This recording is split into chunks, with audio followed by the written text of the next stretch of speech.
Bismillahirrahmanirrahim. Assalamualaikum warahmatullahi wabarakatuh. Kali ini kita akan melanjutkan pembahasan sebelumnya, membuat website sendiri. Tapi malam ini kita akan lebih fokus membahas tentang Google Cloud. Pagi tadi sudah sempat saya survei nih, mau bahas Google Cloud dulu atau Alibaba Cloud dulu. Ternyata banyak yang minta Google Cloud duluan. Kenapa dua itu? Karena dua itu adalah pemain besar yang punya data center di Jakarta. Jadi dua itu kita dahulukan. Seperti itu. Nah, awalnya rencananya di acara kali ini, kok acara sih? Di obrolan kali ini kita maunya sekalian sambil praktek, tapi ternyata waktunya tidak memungkinkan sehingga ya sudahlah. Hari ini kita akan bahas kerangkanya saja dulu ya. Secara utuhnya seperti apa, baru kemudian nanti disusul dengan praktek di lain kesempatan. Nah, mungkin sebagian dari teman-teman bertanya sih, lah apa sih kelebihan dari Google Cloud ini? Kalau ditanya kelebihan, ini pertanyaan yang sangat jelas sekali ya. Jadi kelebihannya jelas karena ini Google. Nah, kita tahu lah kalau Google udah punya nama, kualitas juga udah tahu semua lah. Dan yang alasan keduanya karena mulai bulan ini ya kan, itu Google sudah punya data center di Jakarta. Dan ini sesuatu yang sangat menarik karena berarti servernya itu punya Google tapi lokasinya di Jakarta. Jadi ini perfect banget lah untuk teman-teman yang punya visitor di Indonesia, terutama untuk yang beriklan, advertising baik di Google Ads ataupun di Facebook Ads. Nah, ini Google Cloud ini sepertinya perfect banget lah untuk membuat landing page untuk beriklan. Nah, itu salah dua ya, bukan salah satu. Salah dua alasan kelebihan teman-teman memilih Google Cloud. Tapi kekurangannya apa? Kekurangannya tidak lain dan tidak bukan adalah mahal. Jadi Google Cloud ini mahal banget kalau hitungannya dibandingkan dengan provider VPS yang lainnya.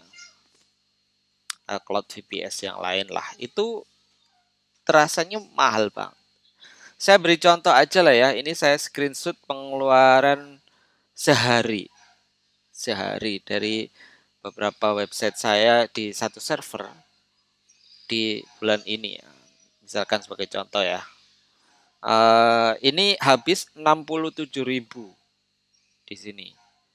Nah, tapi dari 67.000 itu Google sangat detail banget. Jadi pengeluarannya masing-masing itu didetailkan. Pengeluaran untuk apa namanya itu ya, misalkan N1 predefined intent score, nah, istilahnya itu core komputernya itu sehari itu habis 14.000. RAM memori sehari itu habis 7.000. SSD hard disknya sehari itu habis 4.900-an. Dan kemudian yang lainnya ada network. Jadi itu bandwidth. Jadi bandwidthnya dia itu juga kita bayar bandwidth. Nah, paling atas network internet egress from Jakarta tuh apa Asia Pasifik. Nah, di sini teman-teman dia makan porsi 39.000 sendiri. Nah, jadi dari sini loh. Ini malah sebenarnya servernya nggak terlalu mahal, yang mahal adalah bandwidthnya. Jadi bayangkan kalau teman-teman websitenya semakin ramai, biaya untuk networknya ini, biaya untuk bandwidthnya ini, itu akan semakin besar. Jadi hitungannya adalah sebenarnya hitungan bulanannya belum bisa diprediksi dari awal. Kan agak berbeda tuh kalau misalkan teman-teman pakai VPS dari DigitalOcean, dari UpCloud, dari Linode, dari Vultr, itu kan kelihatan tuh budgetnya. Misalkan yang RAM 1 GB itu harganya $5 dan itu sudah free bandwidth 1 tera, katakanlah 1 terabytes. Nah, kalau misalkan di atas 1 tera, habis 1 tera bandwidth, itu baru kita bayar tambahan ekstra, ya lumayan juga. Nah, tapi kalau di Google Cloud ini bandwidthnya emang bayar dari awal. Jadi nggak ada gratisannya 1 tera seperti ketika kita main di provider VPS yang lain misalnya. Buat yang belum tahu bandwidth di sini itu maksudnya adalah ketika ada sebuah visitor mengunjungi halaman website kita. Nah, itu kan makan data berapa kilobyte dan segala macamnya. Itu jumlah besar data yang dibuka itu yang dinamakan bandwidth. Nah, bahasa sederhananya seperti itu ya. Kalau bahasa teknisnya kita nggak akan terlalu bahas di sini. Jadi intinya kekurangannya adalah mahal. Itu aja. Kalau soal bagus sudah pasti bagus, tapi mahal. Jadi ini kelas premium lah gitu. Jadi ketika teman-teman mau pengen nyoba pakai Google Cloud, ini harus sudah paham. Jadi biar istilahnya nggak kaget kok tiba-tiba sebulan habis berapa ini ya gitu. Itu nggak boleh kaget lagi. Nah, intinya itu seperti itu. Jadi kembali lagi tuh, saya ulang lagi. Why? Haruskah teman-teman pakai Google Cloud? Nah, ini yang harus jadi pertanyaan utama. Bukan berarti misalkan si A bilang Google Cloud bagus, aku pakai itu. Terus kita harus langsung ikutan, ya belum tentu juga gitu. Tapi tetap harus disesuaikan dengan budget. Tapi kalaupun budget bukan sesuatu yang jadi masalah, buang tuh. Nah, itu terserah pakai Google Cloud langsung gitu. Atau buat teman-teman yang mungkin sudah nyobain banyak provider dan hasilnya masih belum cocok dan pengen nyobain Google Cloud, ya silakan saja, tidak ada salahnya. Gitu loh. Tapi di awal ini sudah saya beri warning bahwa memang Google Cloud ini kekurangannya adalah mahal. Itu aja. Ya, sekali lagi ya, itu dia. Nah, habis itu kita coba bahas sedikit lebih detail sama seperti di episode sebelumnya. Jadi kalau kita lagi ngomongin VPS atau dedicated server, nah ini Google Cloud ini bisa kita kategorikan cloud VPS lah istilahnya ya. Jadi kalau kita beli Google Cloud, misalkan kita pakai Google Cloud, itu asumsinya adalah memang kita cuman dapat web server doang. Nah, masing-masing provider itu punya nama sendiri-sendiri nih, punya nama sendiri-sendiri. Kalau di Google Cloud itu dinamakan Compute Engine. Nah, itu Google Cloud Compute Engine. Nah, bisa diakses di cloud.google.com/compute. Nah, ini yang ini adalah VPS-nya Google, Cloud VPS-nya Google, dinamakan Compute Engine. Nah, itu.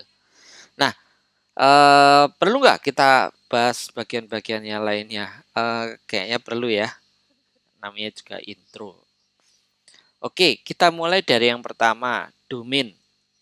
Kalau domain itu sebenarnya bisa beli domain di mana saja, nggak ada keterbatasan. Termasuk juga beli domain di tempatnya Google. Google sekarang juga sudah ini kita sudah bisa beli domain di Google, bisa diakses di websitenya domains.google. Nah, itu tempat Google jualan domain. Nah, itu. Tapi untuk domain bebas di mana aja, tidak ada masalah beli di mana aja. Karena seperti yang saya sampaikan sebelumnya, domain itu bisa di mana saja, nanti tinggal disambungin ke server kita itu pakai DNS management. Nah, itu. Terus yang kedua, web server. Nah, tentu kalau web server di episode sebelumnya kita bahas tentang lokasi. Jadi, kalau memang alasan teman-teman ingin misalkan untuk yang beriklan gitu ya, pengen dapat speed yang paling optimal, lalu terus kemudian juga untuk apa ya, kalau untuk teman-teman beriklan misalkan untuk menaikkan rasio view konten, oh bukan, link klik sama view konten lah dan segala macamnya yang kayak gitu-gitu. Nah, itu udah pasti satu-satunya pilihan adalah coba pakai Google Cloud yang dengan data center di Jakarta gitu. Lalu yang selanjutnya server management panel. Nah, ini sebenarnya bebas ya, bebas. Walaupun saya ada di Run Cloud, tapi tidak harus teman-teman pakai Run Cloud lah. Kalau bisa install sendiri aja. Banyak tutorialnya. Tapi kalau pakai Run Cloud ya itu lebih ke faktor memudahkan saja. Jadi terkadang itu kan kita itu nggak setia ya dengan server gitu loh. Jadi misalkan teman-teman nih hari ini pengen nyobain Google Cloud, belum tentu minggu depan masih tetap di Google Cloud. Kalau tahu mahal, seminggu misalkan habis berapa ratus ribu, waduh mahal, gak kuat aku. Pindah lagi, pindah lagi. Lah masa setiap berpindah server itu berpindah provider VPS itu harus belajar lagi sih? Ah, kan pusing ya, gitu loh.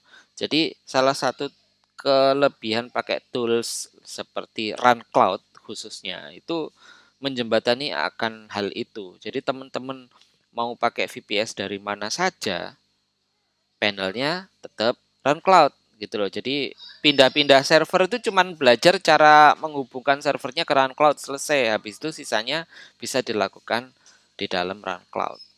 Nah, kayak gitu. Nah, ini kita bahasnya nanti prakteknya di lain kesempatan ya. Kayak gitu. Setelah server management panel, selanjutnya itu ada DNS management. Nah, DNS management ini pilihannya kalau buat saya ada dua. Yang pertama itu Cloudflare atau yang kedua Google Cloud DNS. Nah, kalau teman-teman pakai Cloudflare, itu Cloudflare yang gratisan itu cukup. Tapi catatannya adalah gunakan Cloudflare untuk DNS-nya aja. Jadi proksinya dimatikan, awannya dimatikan. Jadi memang kita benar-benar pakai Cloudflare itu untuk DNS-nya saja. Tok. Kenapa seperti itu? Supaya teman-teman tidak ada masalah dengan IndiHome dan segala macamnya yang kadang-kadang kan gangguan sama Cloudflare. Ini udah rahasia umum ya. Seperti itu. Itu terjadi kalau teman-teman nyalain proxy di Cloudflare. Yang artinya teman-teman pakai fitur-fitur yang ada di Cloudflare.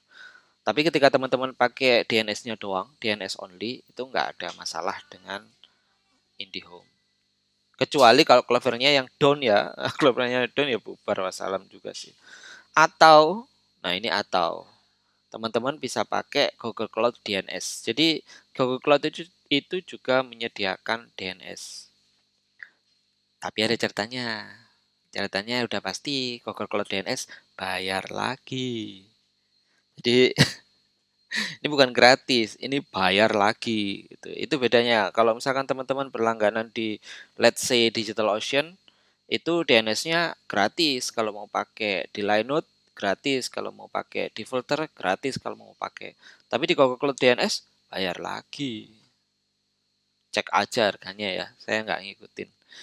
Gitu. Jadi pilihannya ini kalau mau gratis bisa pakai Cloudflare tapi pakai DNS-nya aja. Kalau mau pengen semuanya pakai Google biar optimal ya maksudnya, nah itu silakan pakai Google DNS. Tapi siap-siap nambah lagi. Kayak gitu. Nah, itu untuk DNS management. Selanjutnya, itu untuk email SMTP atau API atau PHP mail yang untuk kebutuhan kita mengirim email dari website. Jadi, misal contohnya adalah kita punya kontak form atau order form yang dari website kita. Nah, terus kemudian kalau orang masukin ke situ, kita maunya bisa dapat emailnya ataupun yang mengisi order form itu dapat email ataupun kita punya toko online misalkan, terus kemudian setelah orang order itu dapat kiriman email notifnya, nah itu kita butuh ini. Nah, Google setahu saya sih, saya belum ngikutin ya, belum ngikutin yang baru. Tapi setahu saya Google belum punya layanan untuk email SMTP ataupun API. Jadi kalau untuk bagian ini kita harus pakai layanan di luar itu. Nah, kalau saya sih rekomennya paling dua ini sih, Amazon SES dan Grid. Itu yang kebetulan saya pakai ya. Nah, kalau yang lain misalkan Mailketing atau misalkan Mailgun dan kawan-kawan tuh bisa aja sih sebenarnya. Bisa aja sih sebenarnya. Tapi ini dua ini yang sudah saya pakai gitu ya. Tuh. Nanti kalau yang pakai misalkan pakai Mailketing silakan kontak supportnya Mailketing ya, bisa apa enggak biar dibantu sama mereka.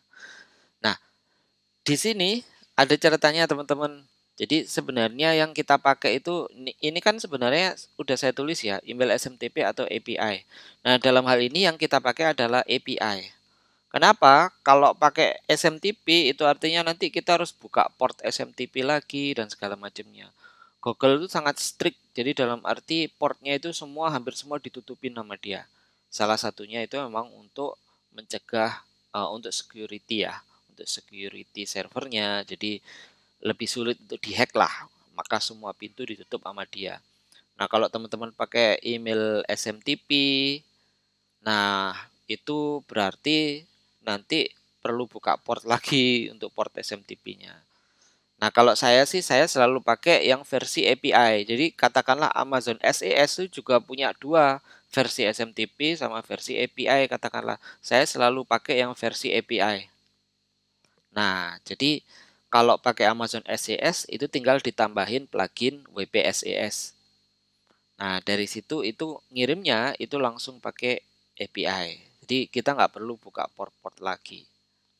Terus yang kedua, kalau misalnya pakai SendGrid juga sama. Saya pakai SendGrid tapi versi API-nya, bukan versi SMTP-nya.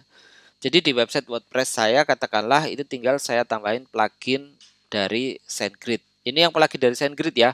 Walaupun jadul, jarang diupdate, tapi tetap works sampai sekarang, tetap jalan sampai sekarang. Jadi install plugin itu, kemudian kita setup API-nya dari SendGrid, API key-nya udah selesai bisa ngirim. Seperti itu. Jadi makanya kalau hampir semua website saya saat ini itu pakai SendGrid kalau yang untuk kebutuhan mengirim email. Jadi saya mau pindah hosting, pindah VPS, pindah server. Hari ini dari Google Cloud, besok pindah ke Digital Ocean, besoknya lagi pindah ke Vultr atau ke Alibaba Cloud. Saya nggak terlalu pusing soal port.